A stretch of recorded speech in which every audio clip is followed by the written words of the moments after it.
But first, this weekend, the International Criminal Court announced it has the power to charge Israel with war crimes over Palestinian territories. The ICC Chief Prosecutor Fatou Bensouda from Gambia has previously said she wants to open a formal inquiry into alleged war crimes in Israel, in the West Bank, East Jerusalem and the Gaza Strip. Following a thorough, independent and objective assessment of all reliable information available to my office, the preliminary examination into the situation in Palestine has concluded with the determination that all the statutory criteria under the Rome Statute for the opening of an investigation have been met. And now she has the power to carry out her politicised inquiry, which clearly has a predetermined outcome, judging by those remarks she gave over a year ago before any inquiry had commenced. This weekend, the ICC's pre-trial chamber ruled that it does have jurisdiction to probe Israel and the Palestinian territories. If Israel is found guilty of war crimes, members of its political and military leadership would face charges that can lead to global arrest warrants and can result in trial and even imprisonment of convicted individuals. So this is more than just a biased Human Rights Council inquiry. It has teeth.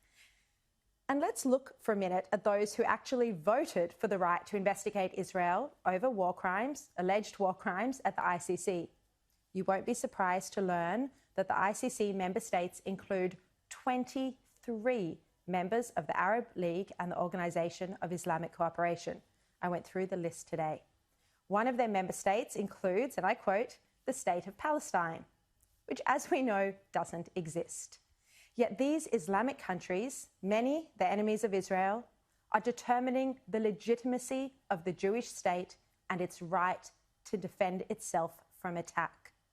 The ICC now looks like the rest of the United Nations, another discredited organisation, politicised with little credibility. Among those applauding the ICC's decision, terrorist group Hamas. Hamas fires rockets at Israel while using its own civilians as human shields, thus, in effect, sparking the investigation into Israel, which it then applauds, because Israel has defended itself against Hamas and its rockets. As AIJAC Executive Director Dr. Colin Rubenstein said today, this case should be called out for what it is, a legal witch hunt against a democratic country with enemies at its border. Rather than doing the bidding of Israel's enemies, the ICC should focus on the egregious human rights breaches in Xinjiang, in Myanmar and in Iran. And you only have to look at Myanmar today to know that what he says is true. Israeli Prime Minister Benjamin Netanyahu has also slammed the move by the ICC. The court established to prevent atrocities like the Nazi Holocaust against the Jewish people is now targeting the one state of the Jewish people. The ICC refuses to investigate brutal dictatorships like Iran and Syria, who commit horrific atrocities almost daily. Australia's response to this has been very strong. Foreign Minister Marise Payne today rejected the ICC decision. She gave a very strongly worded statement. She said Australia has deep concerns with the ruling of the pre-trial chamber of the International Criminal Court that it has jurisdiction in relation to the situation in Palestine. Australia does not recognise a state of Palestine, she said, noting that matters relating to territory and borders can only be resolved through direct negotiations between Israel and the Palestinians. She continued, "We made clear in our observations submitted to the pre-trial chamber that Australia does not therefore recognise the right of any so-called state of Palestine to accede to the Rome Statute." And she went on, the International Criminal Court should not exercise jurisdiction in this matter. The United States, as you may recall, has previously been very strong in acting and moving against the ICC, particularly when the body tried to accuse it of war crimes. Donald Trump famously slapped sanctions on its judges and their families. He froze their assets in the US, suspended entry visas for the prosecutor and their families. And Mike Pompeo, when he was US Secretary of State, said, "We firmly oppose this," referring to this Israel decision, and any other action that seeks to target Israel unfairly.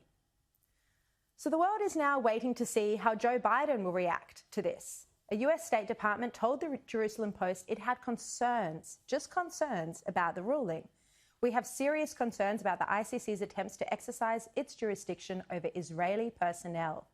The United States has always taken the position that the court's jurisdiction should be reserved for countries that consent to it or that are referred by the UN Security Council. As you can see, it's not anywhere near as strong as Maurice Payne's comments, and foreign policy experts in this area described the US statement to me today as limp, and that's a quote. It follows the decision of Joe Biden not to pick up the phone to speak to Benjamin Netanyahu until after the Israeli elections. Now, it will be a terrible pity if Israel has to rely on Australia for support in the international community instead of the United States. Watch this space. Joining me now is Liberal Senator James Patterson, who has just been announced the chair of the powerful Parliamentary Joint Committee on Intelligence and Security. He, of course, replaced Andrew Hastie, who has become a minister. Congratulations, James. Good to see you. Thanks for joining me. Before I move on to China, it's good to be with you. Before I move on to China and the Intelligence Committee, I just want to get your comment on my editorial and on this plan, by the International Criminal Court to pursue Israel. Do you think they're unfairly targeting Israel? Sharri, I thought your editorial summed up the issues with the ICC very well. 2 years ago, the Prime Minister gave his so-called negative globalism speech to the Sydney Institute, where he talked about the fact that as a regional power with global interests, Australia has largely benefited from the multilateral system set up after World War II. But sometimes these multilateral organisations engage in behaviour which does them no credit, and it really undermines the support for that system. And the ICC's behaviour over the weekend perfectly illustrates that point. The Prime Minister also said in that speech that Australia would always call out anti-Semitism masquerading as concern for human rights. And that's exactly what Maurice Payne has done today with that statement. The ICC has concocted an artificial jurisdiction over Israel and Palestine, which does not exist, which is a legal fiction, and we should call that out. The ICC is not bending over backwards to find jurisdiction to investigate human rights abuses against the Uyghurs in Xinjiang, the worst human rights abuse in our lifetimes and probably the worst human rights abuse since the Holocaust. And I think that is a permanent stain on them. Absolutely. We hear and read media reports all the time about the concentration camps in Xinjiang, but where are the international bodies on this? Exactly. Whether it's the ICC or the Human Rights Council or others, when they single out Israel for disproportionate focus and scrutiny, and when they say little or nothing about shocking atrocities like what's happening in Xinjiang, we heard only last week from the BBC about systematic sexual abuse, rape and torture taking place in those camps, then that tells you everything you need to know about the motivations of these bodies.